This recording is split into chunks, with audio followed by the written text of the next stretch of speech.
Today I'm going to share with you how I produce traditional archery videos. Let's get started. Hey, Joe McLean here from CatholicHack.com, where I live my life for God and I'm passionate about traditional archery. I didn't have a video ready for this week, so I thought I just got some questions about how I produce my videos. What a great chance to jump on here and maybe answer some questions by sharing with you my gear, my process, and all of that. Hey, by the way, I'm trying to produce a video every week on traditional archery. I would be grateful if you would subscribe to the channel and be a part of the community. Well, again, I want to share with you how I produce my content. You can't get a finished product without an idea. So the process always starts with an idea. If you know what your video is going to be about, you can then pick out the tools you need in order to capture that idea on film and ultimately produce a piece of content that hopefully somebody watches, right? So, before we talk about, the gear, it's about ideas. Do you have a list of ideas? And on those ideas, what do you need? What kind of cameras? What camera angles? All that stuff plays a role. Generally speaking, I have a basic setup. I've got a camera that faces me when I'm shooting. I've got a camera that's like behind me so you can see what I see when I'm looking at the target. I got a camera on the target itself. Now sometimes I'll get a little creative and I'll add a secondary camera angle on me as I'm shooting just to mix it up a little bit, or I'll add a secondary camera on the target to get two angles on it, or use one for slow motion and one just for normal. Sometimes I'll use drones and capture some drone footage. In fact, I'll link to some videos below in the description of some drone video footage and how I use it in traditional archery videos. So the answer is it all depends. Let me tell you something. One of the hardest parts of shooting a traditional archery video is the actual physical traditional archery shooting, because when the cameras are on, the pressure's on, and you really got to focus in order to get that arrow to go where you're hoping it will go. But you don't have to go with the most expensive equipment if you want to get into it and you've never done it before. I started with just a cell phone, not even one this good. I had one that was a few generations ago that I used to produce my first films in traditional archery. And then when I could, I upgraded to a camcorder. This is a Canon. It's the Vixia HF-R50, and it works great. I can't remember how much this cost me. I bought it at Best Buy. Not terribly expensive, couple $100. Works pretty good. You got to do a lot of post editing, color correcting, things like that with it. But it's got some settings that make it very manageable. It's very lightweight. It's very portable. If you're going to go in the woods, great choice. Then I was able to upgrade a little bit beyond that, and I was able to get a sports camera. Now, I didn't want to buy a GoPro because of how expensive they are, so I got this knockoff. It's an SJ5000. It works great, good color quality, terrible audio, shoots 30 frames at 1080p. It will shoot 60 frames, but not in 1080p. It'll only shoot that in 720. Not ideal. But if you can, get the GoPro because it's only better. But let me tell you something. There is a secret. There's a secret that you can use to get into creating videos if you haven't done it already, and that's pawn shops. I got my main go-to camera at a pawn shop locally. This is the Sony. It's the NEX5R. It's several years old now.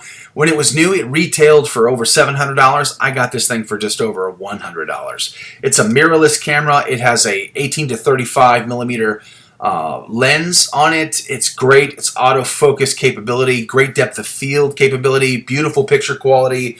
It will shoot in full 1080p at 60 frames or in 30 frames. Great camera, and there are downsides to this camera.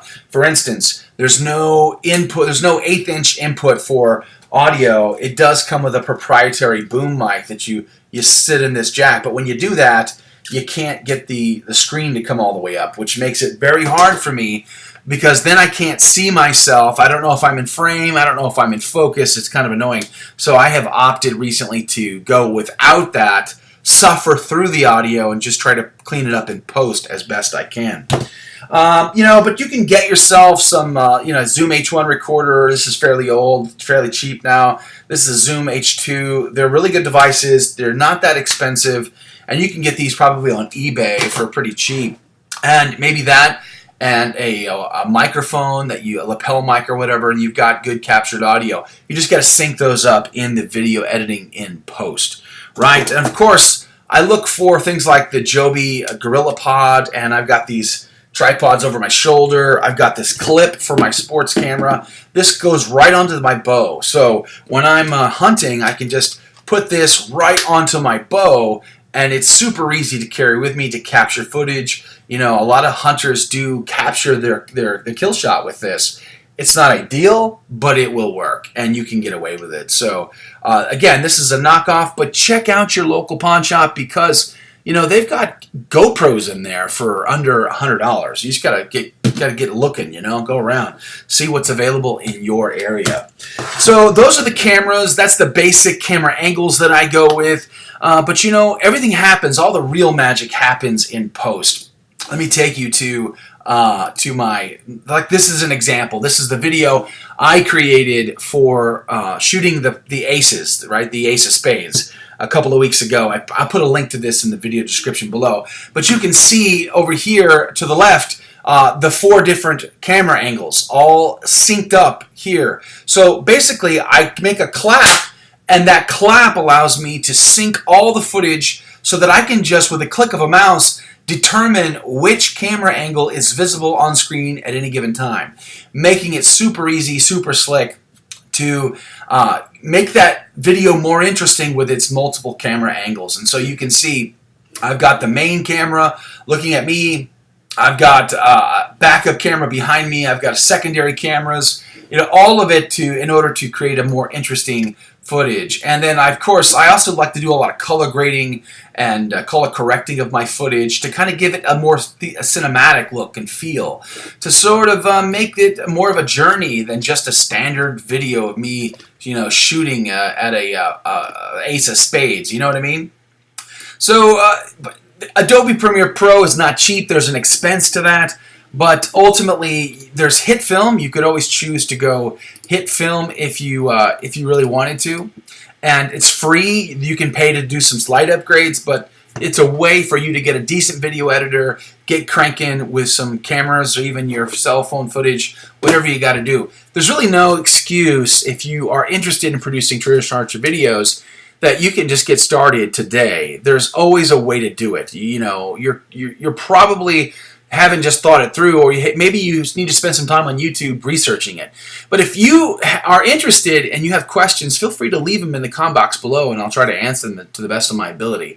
But once I'm done editing, I'll obviously upload to YouTube. I make sure I have a custom thumbnail, which I put together in Photoshop. I, of course, try to work on the titles and the tags and the descriptions. All that really matters in YouTube.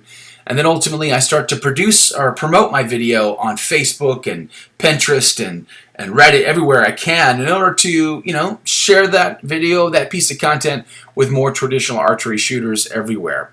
Hey, speaking of which, I'd be super grateful if you would share this video or any of my other videos with your networks. I'd be very grateful for that. And again, if you haven't done so, click subscribe to the channel. I'm trying to put out a new video every week.